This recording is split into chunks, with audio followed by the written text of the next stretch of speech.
Hello, how are you doing today? I hope that you're doing well. I want to welcome you back to my channel. My name is Curtis. You're watching Positive Breaks, where we stay positive and we break open something new, whether it's a package or whether it's a new idea or whether it's a pack of cards. It doesn't matter, but it's going to be fun. So today in this video, we're doing video responses. That's right. We have been asked to make some videos by other YouTubers, by you guys out there, video responses. So one of the video responses is going to be for JPN Sports Cards. He just hit 350 subscribers. How amazing. Way to go, JPN Sports Cards. That is amazing. So part of his celebration is he's going to be doing a giveaway, and you can get extra entries into the giveaway by filming a video response. So this is my entry into that video response. The second video response is for Funkin Mess and Reindeer Studios. They are joining together for this amazing collaboration where they are asking to see your relic cards, your patch cards, your whatever cool cards. The ones that are a little out of the ordinary, they want to see them. So that's what I'm going to be doing in this video. In addition, I'm going to be doing a DIY, do-it-yourself idea on what to do with all these junk cards you get. So let's jump in and start the party.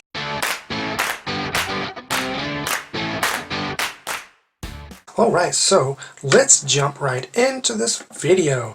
As you can probably guess what I'm going to be doing with these cards.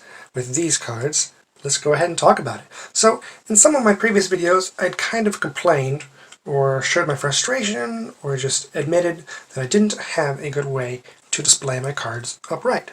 So, I saw a video, it was quite a while ago, on making your own card stands. They used pieces of cardboard, but I started thinking about it, and I don't know why, but I always saved these junk cards. Yeah, I don't know really, there's no reason for me to do it, so I don't know why I did, but like here's some of my newer ones I just got. So instead of using pieces of cardboard, why don't we use cards, just junk cards. I've got some really, really bad cards, just advertisements and checklists, stuff that doesn't really even matter. And for these card stands that you see, I ended up using some really old cards that were really beat up and really poor shape. So like this one, you can see it's got some really bad creases and stuff like that. I want to say these are actually even worse and have some really bad stains on them. So I got some junk cards here and some more contest entries. Like look.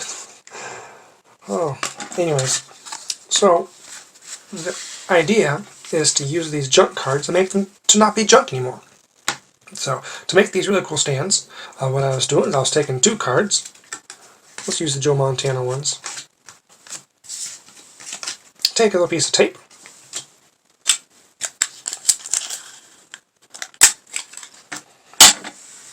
Tape them together. Pretty easy so far. And this next step, you can kind of experiment to see what works best for you. You could either make like a swoop, a Nike swoosh. You can like cut straight and make like a box L shape. I don't know. All of these I kind of did a swoop, but none of them are exactly the same because I did them all separate.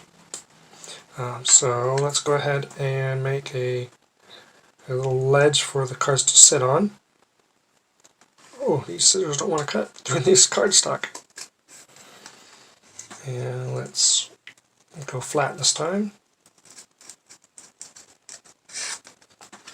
And then let's go ahead and connect them together.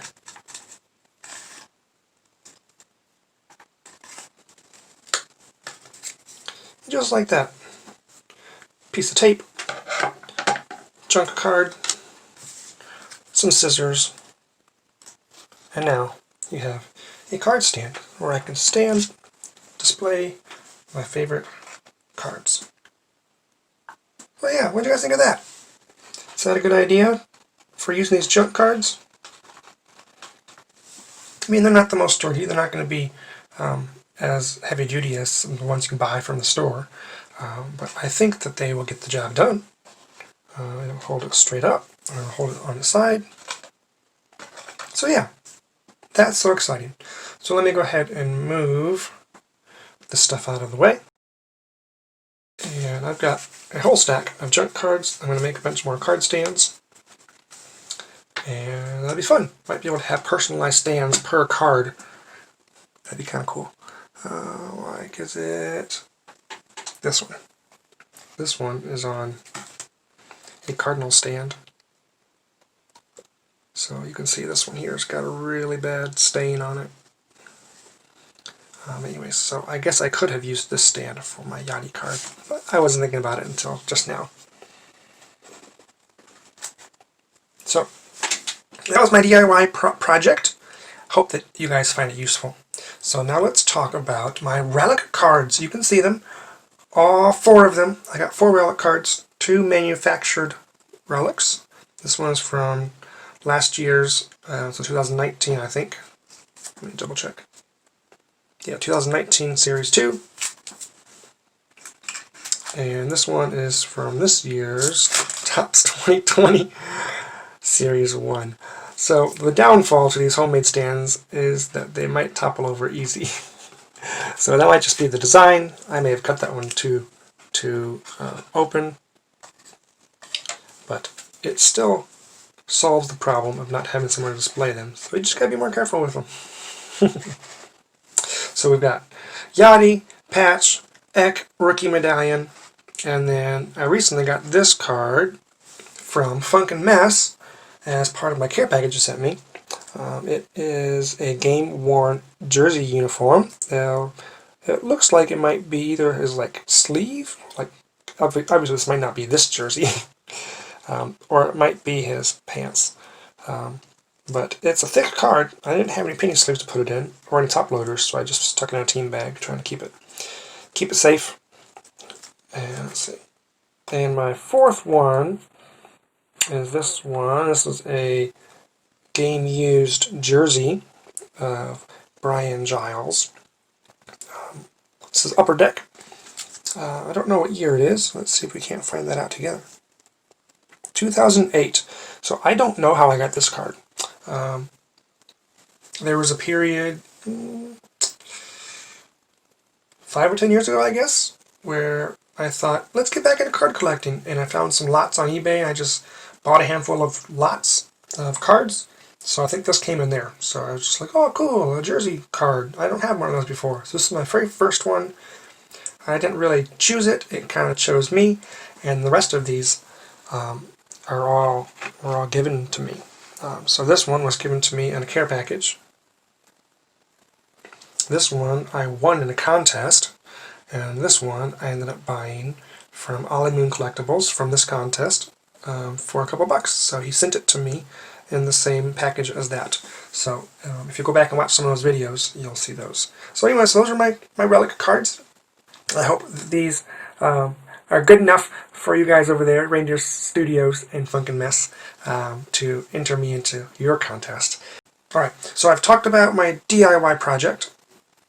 I made one on screen for you guys. So now let me turn this camera around. And I will talk about my entry into JPN Sports Cards giveaway, and we can kind of have some final thoughts.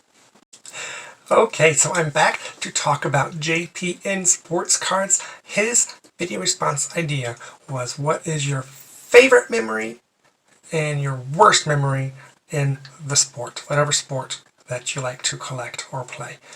So I think I'm going to stretch that idea just a little bit, and it's going to be more of like an idea. So my worst or my least favorite idea or thought or feeling came a couple years ago. So as I'm sure all of you already know, I'm a huge Cardinals sports fan, and let's just say I took that overboard several years ago. I got back into baseball in 2007. So it was just after the Cardinals won the World Series in 2006. So everyone was going bonkers and crazy, and I was like, what's going on? It's just baseball. Sorry, my daughter is sitting here in my lap. I'm not going to show her, but she's here. So she makes noises. That's what that noise is. Sorry, she just threw me off track. But everyone was crazy about 2006. The Cardinals win the World Series, and the 2007 season started. My coworkers were super excited, so I kind of jumped back on. I was like, man, I haven't really followed the Cardinals in a while. This is going to be fun. And so that's when I kind of jumped in, and I jumped in too hard. And I became too much of a fan. I mean, the fan means fanatic, and I was very fanatic about the Cardinals. To the point where I would get upset. It would affect my mood if they didn't do well. So something I'm kind of not really ashamed about, because I know that it happens to a lot of people. So then fast forward a couple years, because the Cubs are obviously the Cardinals' rivals, and the Cubs have been so bad for so long that as I jumped back into the game in 2007, the Cardinals just kept beating them up.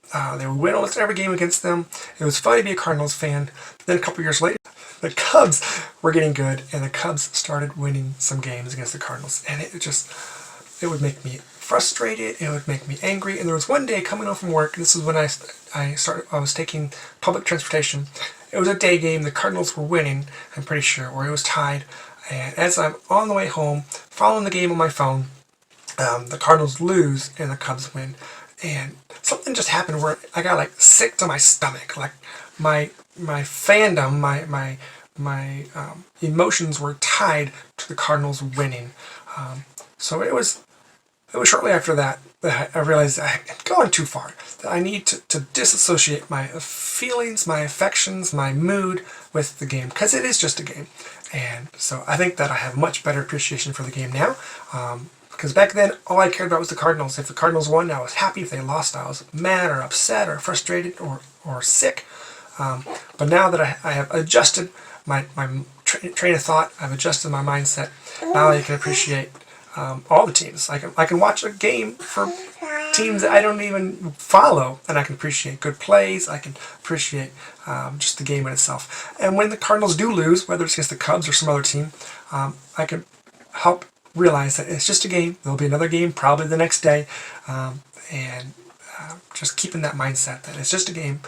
They get paid for it. I don't. I just have fun watching it. So that was my worst memory, or my worst mindset in the game. So I've adjusted that. I'm now the positive person that you see here. And my favorite memory is still tied to the Cardinals, but it was probably 2011 World Series Game 6. So the fun thing about this is I was at home sitting on my couch. The game was going super late, and my wife was upstairs going to bed. So she was trying to sleep. She had to work the next morning really early. So I'm sitting there biting my fingers, really anxious because this game was so close against Texas, again, World Series Game 6. And it's all history now. We know what happens, and it was crazy exciting. And I'm sitting there jumping up and down and going crazy and being as excited as I can without making a noise. So that's probably my favorite memory. I was just doing that by myself. I mean, it was kind of silly. But my wife woke up the next morning and she told me about it. She said, "Did you hear the Cardinals won?" I said, "Of course I heard. I was there." And so I said, "I was doing all I could to not wake you up." And she got a kick out of that. She thought it was funny. So she appreciated me not waking her up. But she said, "You could have made some noise. I wouldn't have cared. I would have celebrated with you." But my wife's not a baseball fan. She's more in it just with me. So she likes to watch games with me sometimes. Just spends quality time together. Well, goodness. My little girl here is not happy, so I think that was the sign. It's time to wrap this up. Check out JPN Sports Cards, check out Funkin Mess, check out Reindeer Studios, and let me know if you're going to make some card stands with your junk cards. If it's a good idea, if it's a bad idea, if it's just junk, I don't know. But I will be using them. You will be seeing cards displayed with my homemade card stands. It will be lots of fun. So, my name is Curtis. This is my daughter here making noises.